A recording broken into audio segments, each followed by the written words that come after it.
that consistent income that we talked about at the beginning that everybody wants, not the roller coastery income that drives you crazy, right?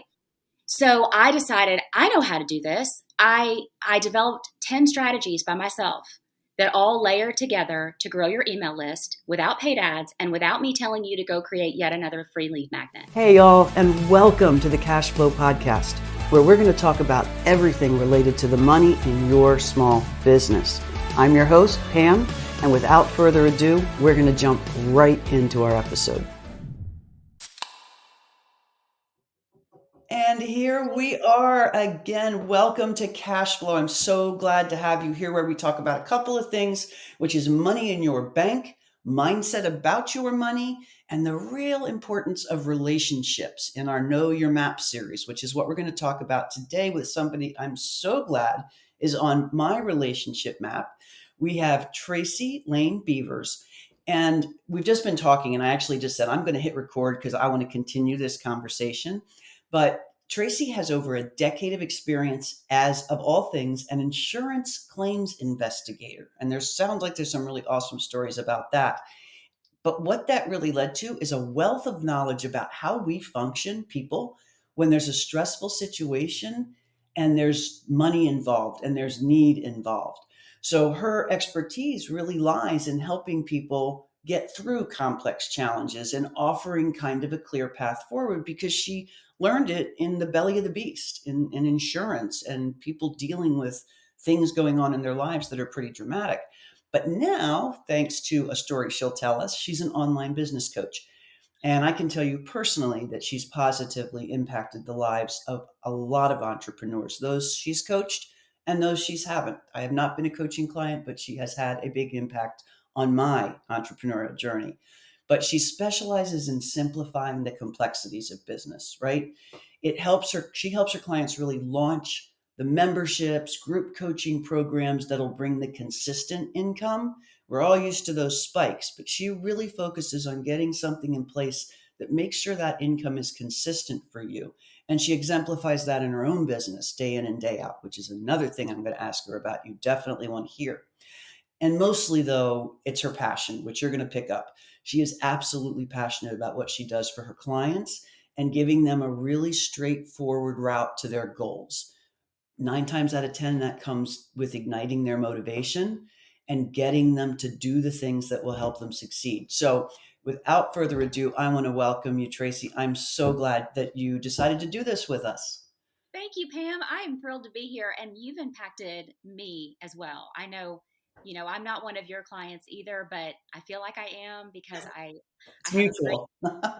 great sideline view to watch you work, and I learn a lot from you just watching you. And I'm so glad to be here. Oh, Thanks. awesome. Well, I want to share with you guys, but you want to stick around because I want to ask Tracy a very specific question about surviving something amongst the big dogs in the entrepreneurial world as somebody doing something for the first time, right? We're all big dogs in our own space, but we're Right. not big dogs necessarily in other people's space. And you have navigated a path to do something that, if you guys want to hang on and hear this story, because there's gold in it on how to do things when you're in uncharted territory. But first, I got to find out how you got into insurance claims investigation, like maybe your favorite story, if you can tell it without going to jail, and then how and why you got out of it.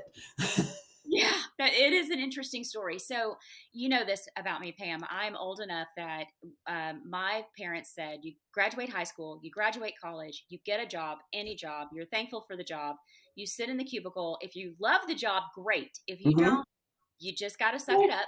Yep. You spend about 40 years there, and then you get to retire with a retirement party, a pension, a gold watch, and a cake, right? All the above. Check, check, check.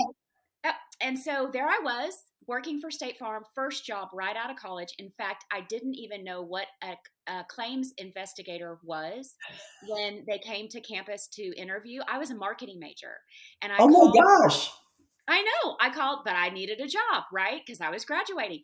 And so I called my sorority advisor, Julie, whose dad was a State Farm agent. And I said, what the heck is this? And do I want to do it? And she goes, she tried to explain to me what it was. And I still didn't quite understand. I was like, okay.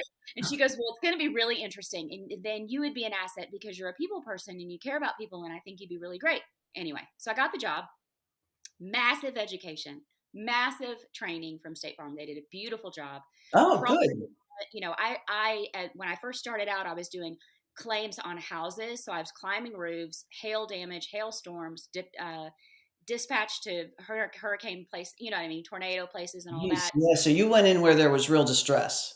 Yeah, we really did. And then I switched over into the auto part, and was doing auto insurance claims from property damage to bodily injury. And so, as I told you before we started the recording, I felt like by the time that career ended, I felt like I had a law degree, a medical degree, a chiropractic degree. Ah, I knew how to rebuild a house from the ground up, a car from the ground up.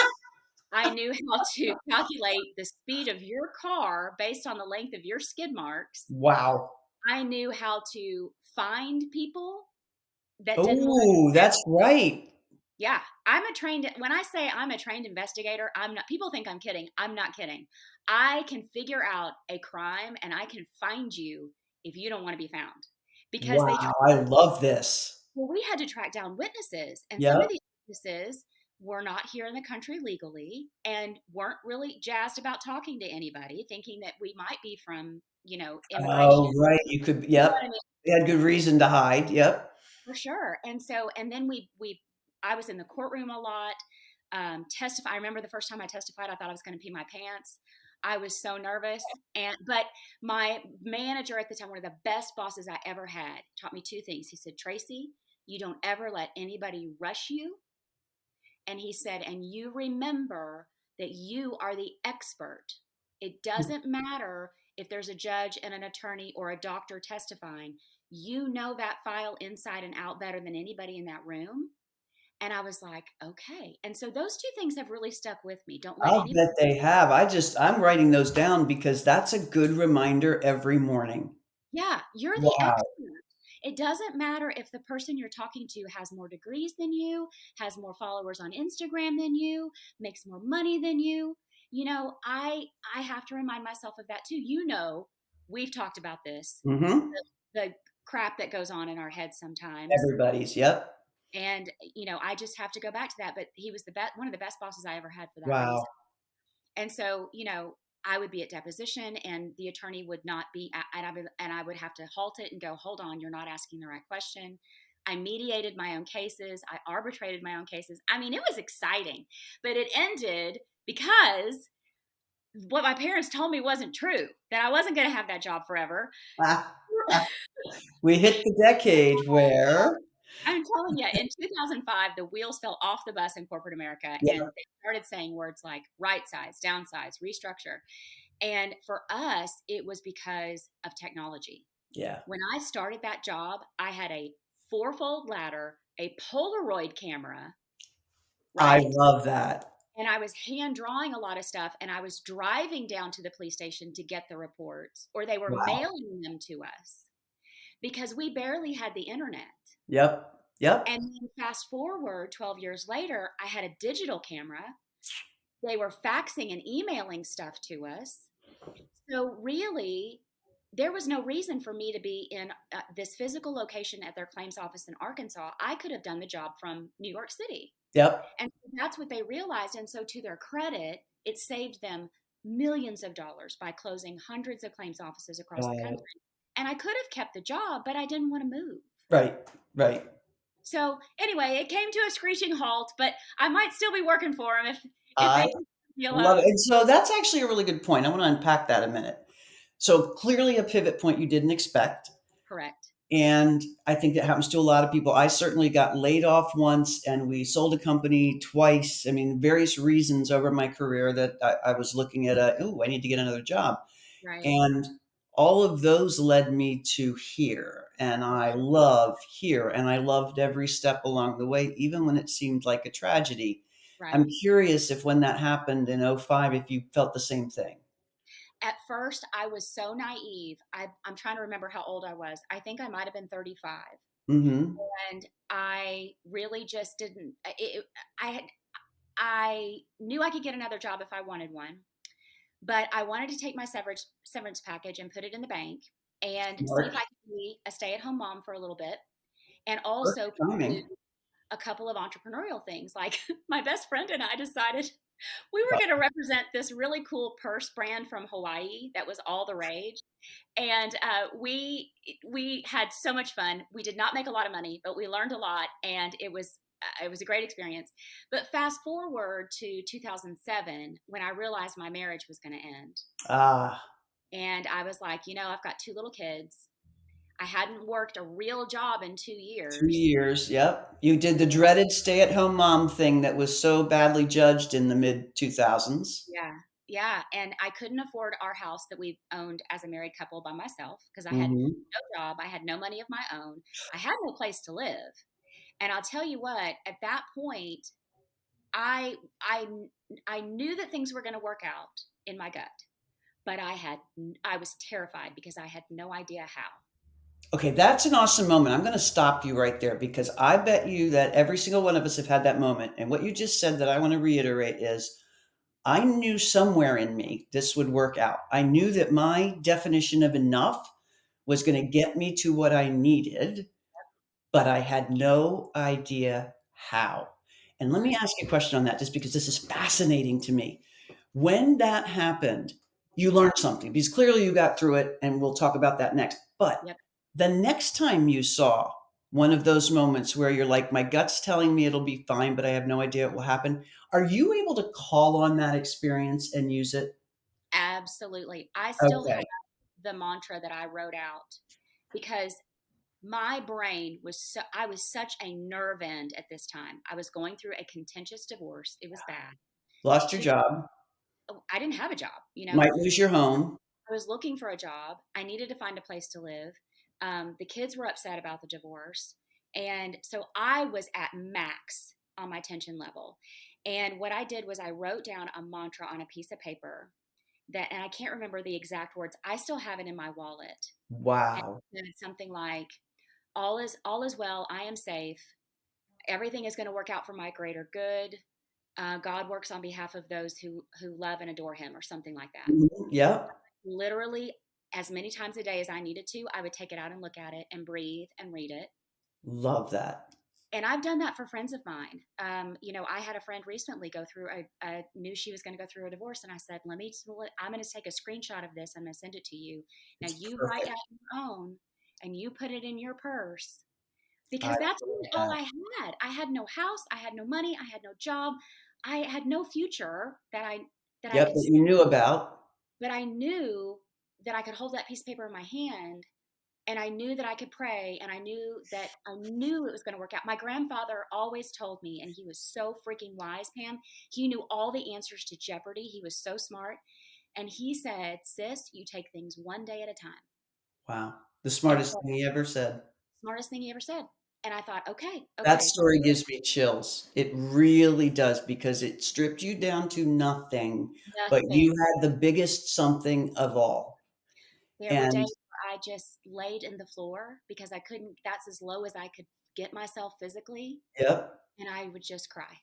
I feel that story. Like I can absolutely hear and feel that. And the mantra is such an important thing because what I was going to say is I've done similar things, not anywhere near as many calamities at once Well, as I you had had them to all. deal My with. list of the top 10 stressful things in life, You I had think them. all of them. Check, check, check, check, check. Right. My max, I think, is three. Right. But um, I don't call on it well when the next thing comes. It's interesting to me. I still think, well, this is different. This is really something I know nothing about. But I love the idea of the mantra because I've had different mantras along the way. My Yeah. one right now is everything goes my way. Yes. It's so simple. It's so easy to remember. I got it off of Ted Lasso. Yep, It, yep, yep, yep. everything Yes. goes my way. Right. And it was just with joy. It's like everything goes my way. And it's amazing what just those, however many words that is, four Right. words, will change me when I'm in a down moment. Oh, It's like, yeah. and that's, I think, a really important message I want to kind of get out to people and why I love talking to you is it reinforces that. And it leads me to my next question. Yeah. So you left State Farm and you had this horrible time, but fast forward to today, and what you're doing is packaging all that up Yeah. and handing it back to people. So tell me a little bit about what you do and how you do it. Oh, my goodness. So, real fast, got back into corporate, and how I Oh, had You had another Yeah. corporate stop. Oh, yeah. Got back into Okay. corporate in 2007 because I needed the benefits and the job for the Yep. baby. And I loved it for a long time. I was in always in a business. I found myself always in a marketing, business development, sales role at that point. No more. Okay. I was in banking, real estate. I was a mortgage loan officer, straight commission, all that jazz. And what happened to me repeatedly, and I feel like it was God throwing little pebbles at me the whole time, trying to get me to pivot, was the toxic boss, or the time that I needed a vacation day and couldn't get it because I couldn't get permission, or the time I was sick and got berated by Oh, people at work for not being there, or I missed the kids' field trip, or uh, all the things. I hear it.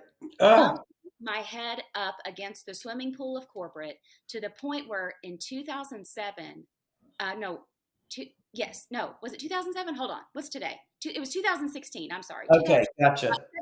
7 years ago. That's where the number seven comes in. About 7 years ago, I had a CEO. I had gone to work for their title insurance company in business development. It was a de novo office opening. All the other ones had come in by acquisition. This one had no market share. So they pulled me over from the banking division to develop their portfolio. Grew them 86% the first year I was there. The second year, we were on track to grow another 38 to 40%. And he had the nerve, Pam, to tell me, wow, I really didn't think you were going to be this successful. We're going to have to restructure your commission plan because you're blowing it out of the water and you're making too much money. And I was like, you've got to be freaking kidding me. And he did not know my background in contracts and insurance. Ha ha ha I said ha to him, ha. I Tell me said, you won this one. well, I left. This is how I won. But here's what I did do. I said, okay, fine. Let me see the new contract. I read through it. The language was so ambiguous. And I just looked at him and I said, first of all, this is not in my favor. This is in yours. The language is too ambiguous. I want the definitions of these 10 things, that these words that you're using that you're not being specific about. And I want to know where my opportunity for more money is as a salesperson. And he was like, well, you'll just go out and get more accounts. And the way he'd worded it was, if you came to me as a new account and you were with me for more than 10 transactions, you went into what they called a house account and I've earned less money on you. Because he didn't Wow. understand. He thought, well, you don't have to do anything more for Pam. She's loyal. She's in the bank. Go find somebody else. No, no, no, no, no. If I take my foot off the gas of Pam, She she's goes. gonna she's gonna go find another title insurance person to use. Are you kidding me? This is why So relationships are so important, especially in title insurance, which is a commodity game. The only exactly. thing that will make me stay somewhere is a relationship. And that's why to me these are just so critical to us. Not and I guess I really discovered it during COVID. I like before COVID, I'm like, I hate sales, I hate sales, I'll never make a good entrepreneur, I hate sales. But what I did was I spoke on stages. I met people in the hallway who had a story about some financial issue. I was able to help them, or they helped me with something. Yeah. And then COVID came, and I'm like, oh, I still want to meet people. And this is kind of my know your map story with you. I met you as that Yeah. Facebook group got built up, and I got to know you. And all of a sudden, one day I woke up and said, I don't have to sell. I You just know? have to really enjoy people and Exactly. find people I like. And what happens is things emerge, and we're all looking now at everything with a broader lens, Yes. and we see how things fit together. So I'm going to see, oh, Tracy needs to know so and so. And you're Yes. going to see, oh my God, such and such needs to know Pam. Yep. Why? Because we bothered to get to know each other, right? Right.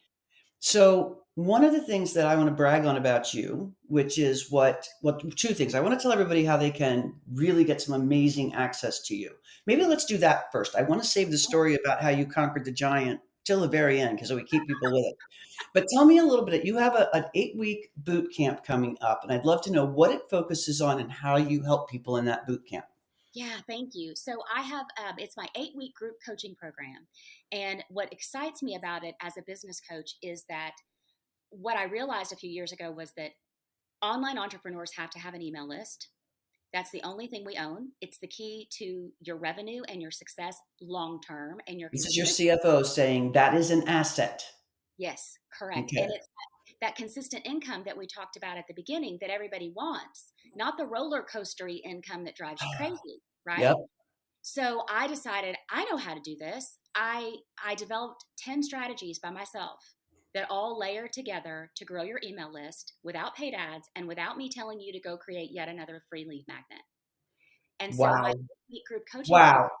is called Business Visibility Made Easy, and it is the program to grow your email list organically.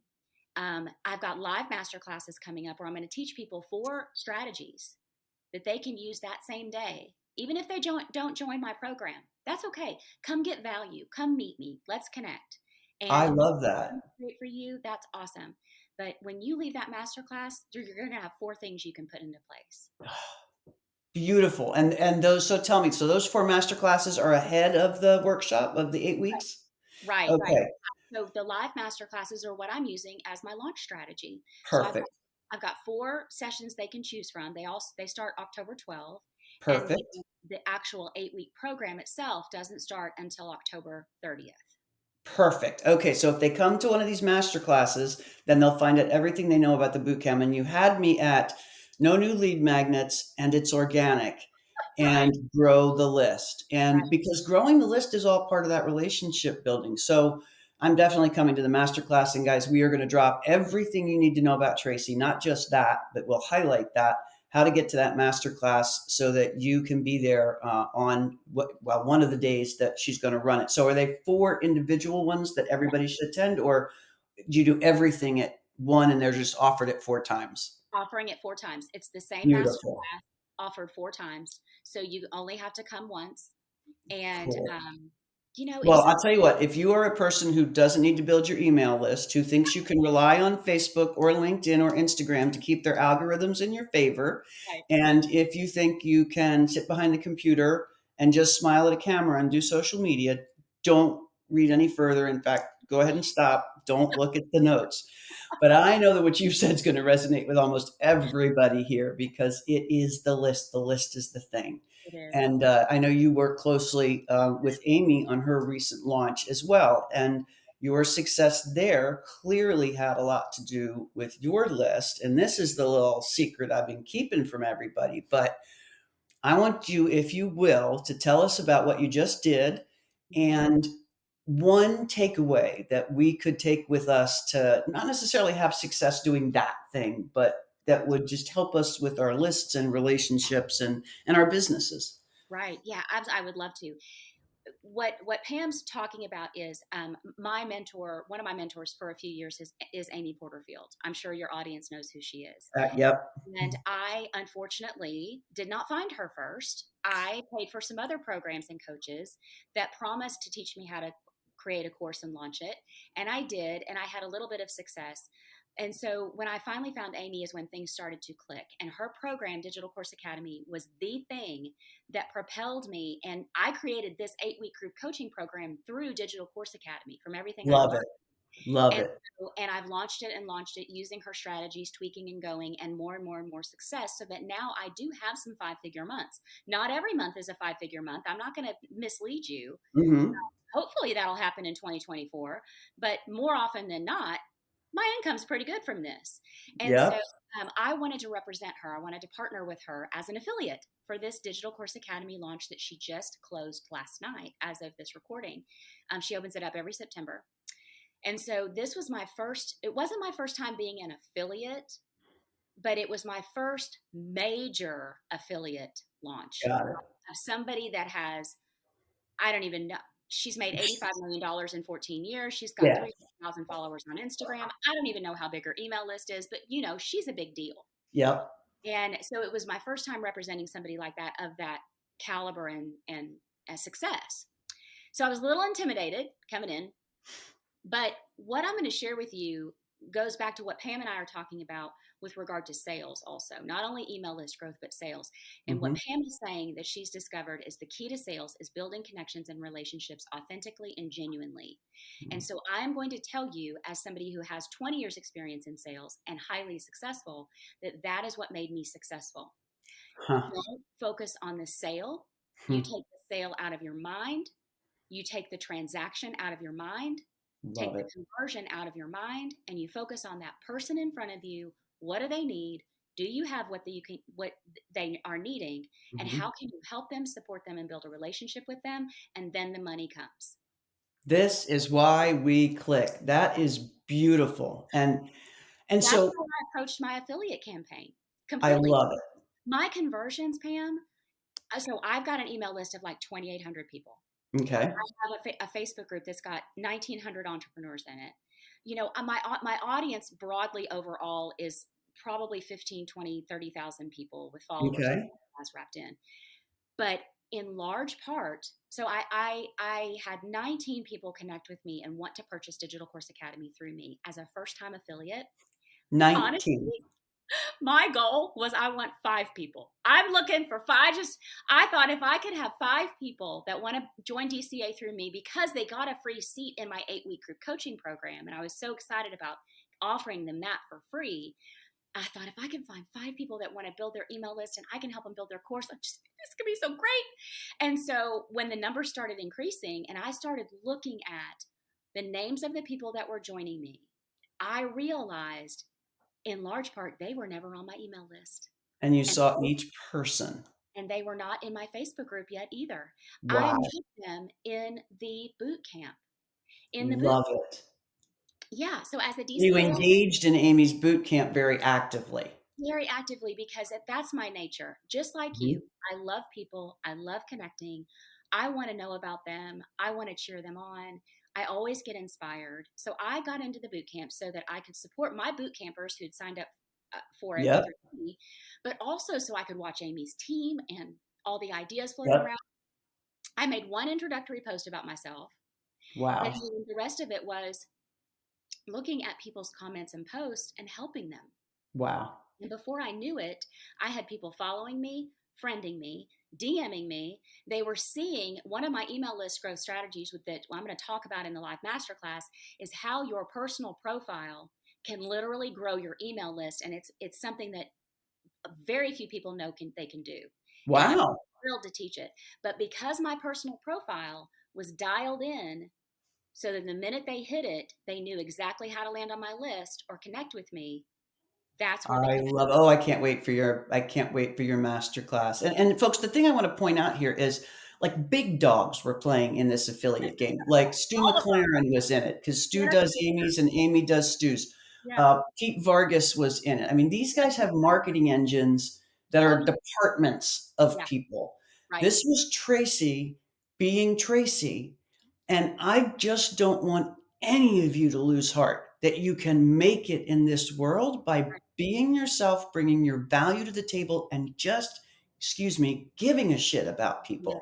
yes, exactly. And that to me is what kind of, it was how the David that beat the Goliath here. And I'll tell you, just for comparison, I did this for Stu McLaren's launch. I thought, I'm going to give this a try. We had zero. And I thought I thought we checked all the boxes. So this woman knows her stuff. She knows how to translate that stuff that people call in corporate. They used to call it the warm and fluffy.